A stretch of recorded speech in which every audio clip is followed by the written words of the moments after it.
આજે 7મી ઓગસ્ટ 2026 શુક્રવારના દિવસે આજના ચિંતનમાં તમામ સંતો હરિભક્તોને મારા સાષ્ટાંગ પ્રણામ. જય સ્વામિનારાયણ. આજનું ચિંતન નંદ સંતોના કીર્તનો, મર્મ અને રહસ્ય. સદગુરુ પ્રેમાનંદ સ્વામીની હિંડોળા ઉત્સવની રચના સાંભળી રહ્યા છીએ. ઝૂલો ઝૂલો રે રસિયાવર હિંડોરડે. એની બીજી પંક્તિમાં પ્રેમાનંદ સ્વામી પોતાના પ્રિયતમ એવા સહજાનંદ સ્વામી મહારાજને વિનંતી અને પ્રાર્થના કરે છે કે ફૂલ તણા જામા હરી પહેરો, ફૂલ તણા જામા હરી પહેરો, હેત કરી મુજ સામુ હેરો, ચિતડું મારું ચોરો, ફૂલા તોરડે રે, ઝૂલો ઝૂલો રે કેસરિયાવર હિંડોરડે. મહારાજ, મારી હૃદયની ભાવના એવી છે કે આપ ઝૂલામાં બિરાજમાન થાવ તે પહેલા જામા પહેરો, અને તે પણ પુષ્પમાંથી બનાવેલા જામા.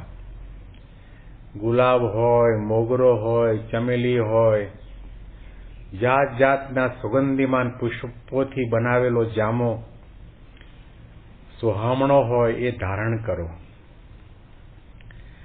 અને ત્યાર પછી ઝૂલામાં બિરાજમાન થાવ.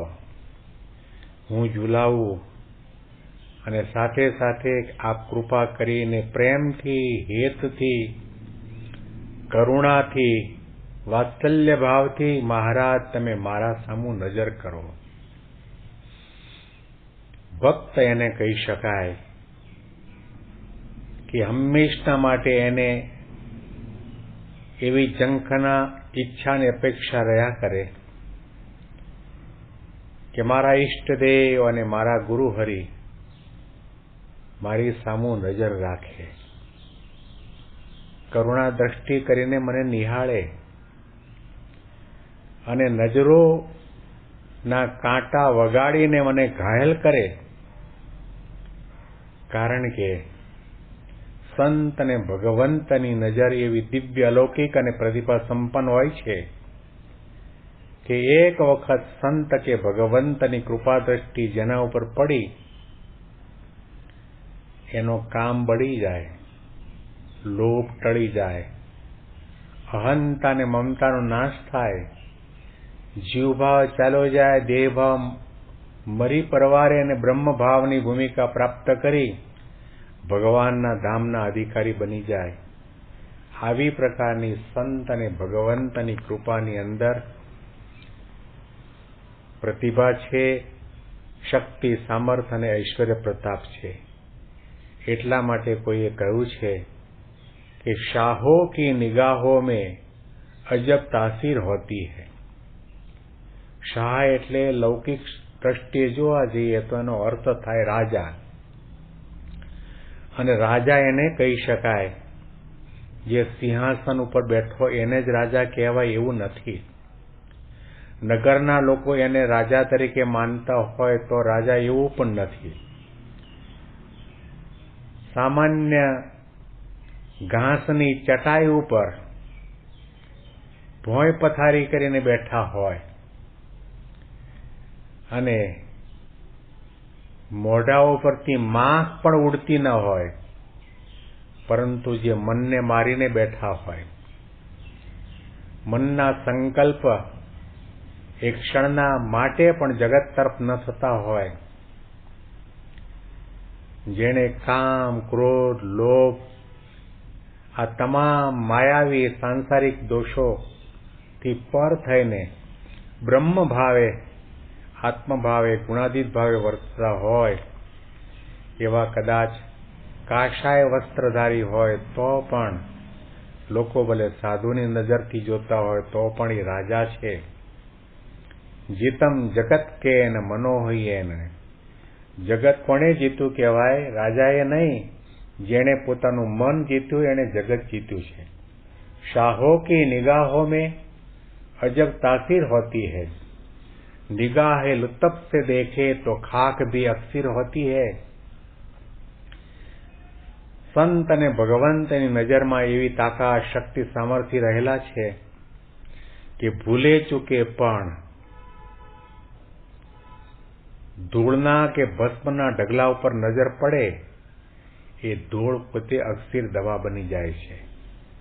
એનો સ્પર્શ કરે, આંખે લગાડે, માથા ઉપર ધારણ કરે તો જન્મ જન્મના ફેરા મટી જાય.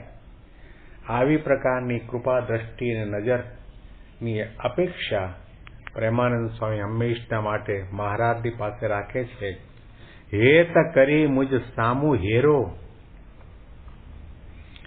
સંત અને ભગવંત તો દયાળુ છે, કૃપાળુ છે, દરેકના ઉપર કૃપા દ્રષ્ટિ, દયા દ્રષ્ટિ, કરુણા દ્રષ્ટિ વરસાવતા જ હોય છે. પણ એમણે આપણા સામું જોયું ક્યારે કહેવાય કે જ્યારે આપણે જે ભક્તિ, સેવા, સત્સંગ, સાધના કરીએ છીએ એ તમામ આધ્યાત્મિક સાધનામાં એમને આપણા ઉપર પૂરેપૂરો વિશ્વાસ હોય. હોંશે હોંશે આપણને જોવાનું મન થાય અને મનમાં એમ થયા કરે કે આ ભક્ત મારો છે, આ સાધુ મારો છે, આ સત્સંગી મારો છે. એટલા માટે કહ્યું કે મારા ઉપર કૃપા કરીને નજર કરો. ફૂલ તણા જામા હરી પહેરો, હેત કરી મુજ સામુ હેરો. ચિતડું મારું ચોરો, ફૂલા તોરડે રે. ઝૂલો ઝૂલો રે કેસરિયાવર હિંડોરડે રે. મહારાજ મારું ચિત્ત ચોરી લો, મારું મન હરી લો. મને આપની કૃપાથી, આપના સિવાય જગતના જાગ્રત, સ્વપ્ન કે સુષુપ્તિ અવસ્થામાં એક ક્ષણના માટે પણ વિચાર ન આવે, સંકલ્પ ન જાગે એવી મારા ઉપર કૃપા દ્રષ્ટિ કરો. ચાતુર્માસ ચાલે છે. દરેક પરાના મંડળો વારા પરથી આયોજન પ્રમાણે હિંડોળાની રચના કરી અને ઠાકોરજીને પધરાવે છે. એ હિંડોળા શોભાયમાન બને છે. હિંડોળામાં ઠાકોરજી બિરાજમાન હોય અને રેશમની દોરી લઈને આપણે એ હિંડોળો ઝુલાવીએ છીએ ત્યારે આપણે દર્શન કરતા કરતા કેવા પ્રકારના સંકલ્પો અને ભાવો પ્રગટ કરવા એ આ પદની અંદરથી આપણને શીખવાને, જાણવા, સમજવા મળે છે. ખાલી હિંડોળો ઝુલાવવો એ સારું છે, હિંડોળો બનાવવો તે પણ સારું છે, અને એના આગળ ઉભા રહી આરતી કરવી, દંડવત કરવા, પ્રણામ કરવા, સ્તુતિ કરવી, ગાન કરવું, ભજન કરવું એ પણ સારું છે. પરંતુ આપણો હૈયો પણ હિંડોળો બની જાય અને હૈયાના હિંડોળાની અંદર મહારાજને, સ્વામીને આપણે ઝુલાવીએ અને એની મૂર્તિમાં આપણે તન્મય બની જઈએ તો સમજવું કે આપણે હિંડોળા ઉત્સવ મનાવી રહ્યા છીએ, તે સાર્થક થાય. આ પંક્તિ ઉપર વિશેષ ચિંતન આપણે આવતીકાલે સાંભળીશું. બેંગ્લોરથી પ્રેમ શાસ્ત્રીના તમામ સંતો હરિભક્તોને જય સ્વામિનારાયણ.